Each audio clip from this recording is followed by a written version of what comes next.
प्रदोष व्रत करने वाले को भोजन नहीं करना चाहिए, ध्यान दीजिए। फलाहार करो, उसमें भी नमक का सेवन मत करो। प्रदोष व्रत में नमक का सेवन वर्जित होता है। कारण क्या कारण होता है? उसका एक कारण माना गया नमक की वर्जितता।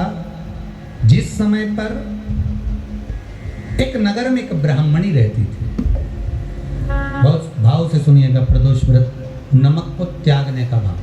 प्रदोष व्रत की किताब में भी मिल जाएगा आपको, आप पढ़ेंगे तो सुना होगा आपने। एक ब्राह्मणी रहती थी एक नगर में, उसका पति नहीं था। छोटा सा बालक एक साथ में रहता, छोटा सा बालक। आप ब्राह्मण के घर की धर्म पत्नी है।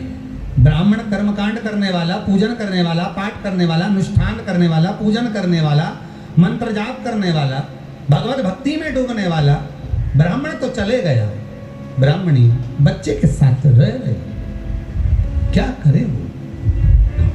अकेली निवास कर रही, अकेली रह रही है। और ब्राह्मणी बच्चे के साथ भ्रमण करती रहती, घूमती, कहीं कहीं दर दर जाकर कुछ भिक्षा को मांग कर लेकर आ जाती। और भिक्षा लाने के बाद में उस भिक्षा को जब लेकर आती तो अपने बच्चे को भी खिलाती और स्वयं भी उसका पान करती। एक दिन ब्राह्मणी भ्रमण करते करते प्रदोष काल के समय पर शिव मंदिर में प्रवेश करी। प्रदोष काल के समय पर और शंकर मंदिर में जब प्रवेश करा, प्रदोष काल किसको कहते हैं? सूर्य अस्त हो रहा हो, रात्रि प्रवेश कर रही हो, दोनों का जब मिलन हो रहा हो वो प्रदोष काल कहलाता। दोनों का जब मिलन,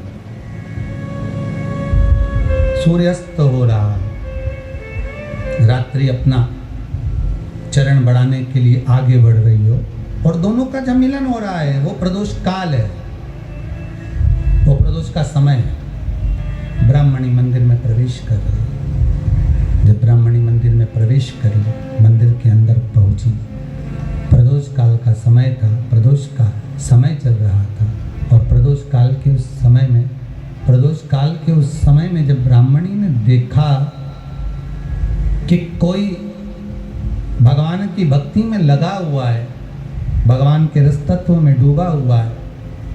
आज ब्राह्मणी के पास में कुछ पदार्थ नहीं है, अपने बच्चे का पेट भरने के लिए कोई सामग्री नहीं है, और कुछ आस लेके वो प्रवेश करी है, कुछ आस लेकर वो अंदर प्रवेश कर जाते हैं। कोई ऋषि की पत्नी, कोई ब्राह्मण जन की अर्धांगिनी उस प्रदोष के समय पर शंकर का अभिषेक पूजन कर रही थी, भगवान शिव की आराधना कर रही थी, भगवान की भक्ति में डूबी हुई थी। जब भगवान शिव की आराधना में डूबी हुई है, आराधना कर रही है, ये कुछ पाने के लिए चली गई, ये कुछ पाने के लिए गई और इसके मन में आया कि मैं कुछ, मुझे भोजन का कोई पदार्थ मिल जाए, मुझे कुछ भोजन मिल जाए, और जब मुझे भोजन मिल जाएगा तब मैं जो पाऊंगी अपने बच्चे को भी पवाऊंगी। पर जिस मंदिर में वो प्रवेश करी थी, जहाँ पर नारी पूजन कर रही थी शंकर की प्रदोष काल में, वहाँ पर पड़ी हुई कुछ वस्तु को इस ब्राह्मणी ने मांग लिया। मेरे बालक को बहुत भूख लगी है, मेरा बच्चा बड़ा भूखा है, इसके भोजन के लिए थोड़ी सी सामग्री दे दीजिए, इसके भोजन के लिए थोड़ा सा कुछ रस तत्व दे दीजिए। उसने उठाया थोड़ा सा पदार्थ, कुछ जो उसके पास में था वो दिया। जब दिया तो देने के बाद जब उसे प्राप्त हुआ और होने के बाद में जब वो मिल गया उसको, तो उसने उस समय पर उस पदार्थ को जैसे ही मुख में लिया, लेते ही कहा, इसमें तो स्वाद नहीं है, इसमें स्वाद नहीं है। उस ब्राह्मणी ने बड़ा सुंदर एक संवाद कहा। घर का जो बड़ा होता है ना, घर का जो बड़ा होता है, घर का बुजुर्ग जो होता है, घर का जो प्रथम स्थल प्राप्त करने वाला, मेन कुर्सी पर अच्छी जगह पर जो बैठने वाला होता है ना, ब्राह्मणी कहती है वो कभी किसी वस्तु में ऐब नहीं देखता, मिनक नहीं निकालता। समाज के अन्नकूट होते हैं, समाज के जब अन्नकूट होते हैं महाराज, समाज के जब अन्नकूट होते हैं, बड़ी बड़ी समाजों में जब कार्तिक महीने में अन्नकूट महोत्सव होते हैं, बहुत सारा प्रसाद बनता है। जो बुजुर्ग होते हैं ना, बड़े समझदार लोग होते हैं ना, तो अन्नकूट की जब प्रसाद खाने बैठते हैं ना, उसमें नमक नहीं भी होता ना तो नहीं बोलते कि इसमें नमक नहीं है। पर जो हमने डोनेशन दिया है, जब तुम आए थे समाज वाले तो हमने 1000 का लिफाफा दिया, 500 का लिफाफा दिया, 2000 का लिफाफा दिया और भोजन ऐसा बनवाया। एक व्यक्ति वो जो खाकर चुपचाप चले गया और एक व्यक्ति वो जिसने प्रसाद पर उंगली उठाई। इन दोनों को अन्नकूट की तारीख पे इनका नाम लिख लो और अगला अन्नकूट आए तब दोनों की दशा देखना। एक जो चुपचाप खाकर चले गया, भगवान के प्रसाद को प्रसाद मानकर, प्रभु का दर्शन मानकर लेकर चले गया, वो उन्नति की सीढ़ी पर चढ़ता चले गया। और जो मिनक निकालता रहा वो साल भर खटर पटर की जिंदगी जीता रहा।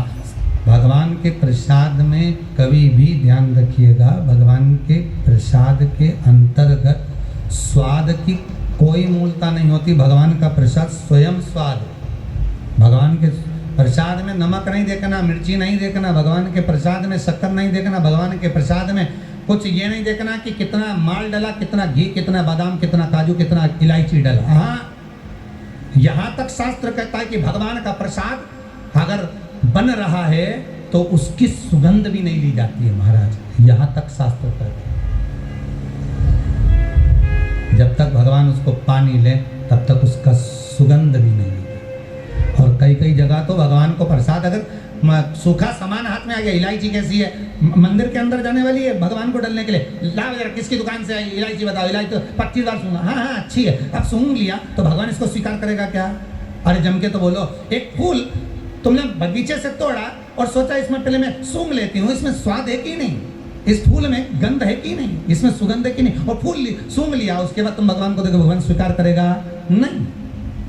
कई कई घरों में तो हंडी से दाल चलाती जाए ने हाथ में डाल के, महाराज ब्राह्मणी ने जैसी मुख में लिया थूक दिया। ये श्रेष्ठ नहीं है। जो ऋषि की पत्नी अंदर पूजन कर रही थी प्रदोष काल, उसने कह दिया, आपका चेहरा बता रहा है कि आप ब्राह्मण की धर्म पत्नी हैं, पर आज आप दर दर जाकर अगर भिक्षा मांग रही हो, दर दर जाकर अगर भीख मांग रही हो, दर दर जाकर भिक्षा को मांग रही हो, तो इसमें आपके पति का दोष नहीं है, दोष आपका है। क्योंकि आप भगवान के प्रसाद में भी जो स्वाद देखी थी ना, ये आपका एक जन्म का नहीं है, ये ना जाने कितने जन्म का है। ब्राह्मणी के मस्तिष्क में बैठ गया, ब्राह्मणी के उस पुकाना वो बक्कल में नहीं अक्कल में बैठ गया कि ये स्वाद नहीं देखना। इसलिए प्रदोष व्रत के अंतर्गत ब्राह्मणी ने उस दिन से विचार कर लिया कि जैसे आप पूजन कर रही हो, जैसे आप अर्चना कर रही हो, जैसे आप आराधना कर रही हो, ऐसी आराधना, ऐसी पूजन, ऐसी भक्ति मैं भी करूँगी, ऐसी आराधना मैं भी करूँगी। अब मैं स्वाद नहीं देखूँगी। तो प्रदोष व्रत करने वाले को ध्यान रखना चाहिए कि नमक का सेवन ना करे, भोजन ना करे, फलाहार करिए, फल का आहार करिए, प्रयास करिए। और यदि आपने व्रत का ले लिया भोजन का कि हम तो एक टाइम फलाहार करेंगे, एक टाइम भोजन करेंगे, ऐसा भी कई लोग प्रदोष ले लेते हैं, तो वो बात आपकी है, आप तक रखो, ठीक है, अपने मन तक। ठीक है, बाबा आपकी मनोकामना पूर्ण करे, वो भी पावे। अरे भगवान को धन्यवाद दो कभी कभी कि तूने अच्छे घर में पैदा किया, अच्छा परिवार दिया, अच्छा पति दिया, अच्छी पत्नी दी, अच्छे बच्चे दिए, अच्छा कुटुंब दिया, घर दिया, दुकान दी, जमीन जायदाद दी, शरीर अच्छा दिया, हाथ पैर आँख नाक मुंह सब बढ़िया दिया, एक के भी निपटा के नहीं भेजा तूने। मान लो एक आध निपटा के भेज देता तो क्या झगड़ा करने ऊपर जाते? एक ही कान देता और एक गायब कर देता तो यहाँ से चिपका देता, क्या कर लेते?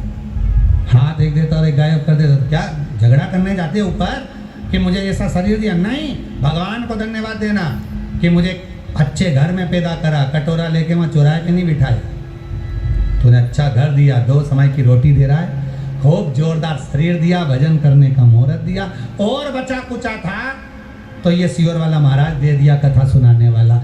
शाम के समय पर प्रदोष काल में बेलपत्री के पेड़ के नीचे, चाहे शंकर के मंदिर के दरवाजे पर या शिव मंदिर में, अगर आप प्रदोष के दिन दिया लगाते हो, सोमवार के दिन दिया लगाते हो, तो ऐसा कोई व्यक्ति नहीं जिसको मेरे देव अधिदेव महादेव, मेरा विश्वनाथ भंडार नहीं भरता हो। खाली नहीं छोड़ेगा, दे देगा, भंडार भर देगा, कमी तो नहीं रख सकता, ये पक्का। पर तुम करना ही नहीं चाह, 2-4 सोमवार करो और उसके बाद कहते महाराज जी हमने तो करा था, हमको तो मिला ही नहीं। 2-1 प्रदोष करा तुमने, अरे 1 साल करो, सारे दर भी तो अपन ठोकर खा कर आए, इतना साल निकाला अपन ने, और 6 महीना 3 महीना 4 महीना भगवान से निवेदन तो करो, दिल से कहो तो सही, नी भंडार भरे तो बात दूसरी, एक बार बोलो तो। पर जगत के लोगों के सामने जाकर मत कहना, कहना तो देव अधिदेव महादेव से कहना। प्रदोष व्रत करने वाले को प्रदोष के दिन प्रयास करना चाहिए कि रात्रि के समय पर आधा घंटा, 10 मिनट, 20 मिनट जागरण करे। जागरण मतलब थोड़ा भगवान का भजन कर लो। भले 4-5 माताएं इकट्ठी नहीं हो तो अपन अकेले कर लो। अपन अकेले कम है क्या भाई? अपन कम पड़े, आराधना अकेले भी करो, जागरण करो। जब आपकी 11 प्रदोष हो जाए, 26 प्रदोष हो जाए, तब उद्यापन करो। उद्यापन 2 ब्राह्मणों को जोड़े से बुलाओ, ब्राह्मणों को जोड़े से बुलाकर उनके चरणों की पूजन कर कर, आराधना कर कर, सुंदर मंडप तैयार कर कर भगवान का, उसमें सुंदर रंगोली डालकर, मंडल बनवाकर पूजन करो शंकर भगवान की प्रदोष का। एक दिन पहले गणेश की आराधना करो, पूजन करो, और प्रदोष वाले दिन जो मंडल बनाए हैं पूजन अर्चना करने के लिए, जो स्थान दिया है उसकी आराधना करो। खीर की आहुतियाँ दीजिए 108 बार।